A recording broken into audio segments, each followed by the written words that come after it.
நாட்டின் அரச மற்றும் வெளிவிவகார அமைச்சர் கௌரவ பவுலோ ரேஞ்சர் பிரதமர் கலாநிதி ஹரிணி அமரசூரிய அவர்களை பிப்ரவரி 24 பிரதமர் அலுவலகத்தில் சந்தித்து கலந்துரையாடினார்.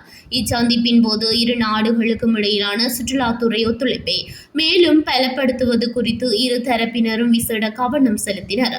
அத்துடன் பரஸ்பர நலன் சார்ந்த ஏனைய துறைகளில் ஒத்துழைப்புகளை வலுப்படுத்துவது குறித்தும் இதன்போது விரிவாக ஆராயப்பட்டது. காலநிலை மாற்றங்கள் மற்றும் அவற்றின் தாக்கங்களை எதிர்கொள்வது தொடர்பில் விரிவாக கலந்துரையாடப்பட்டதுடன் இத்தகைய சவால்களை எதிர்கொள்வதில் கூட்டு நடவடிக்கைகளின் அவசியம் குறித்தும் இதன்போது கவனம் செலுத்தப்பட்டது.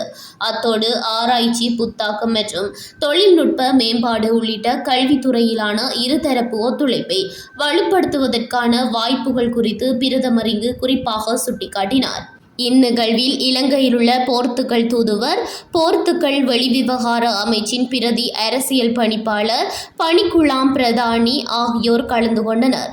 இலங்கை தூதுக்குழு சார்பில் பிரதமரின் செயலாளர் பிரதீப் சபுதந்திரி, மேலதிக செயலாளர் சாகரிகா போகவத்த மற்றும் வெளிவிவகார அமைச்சின் அதிகாரிகள் பலரும் இச்சந்திப்பில் பங்கேற்றனர்.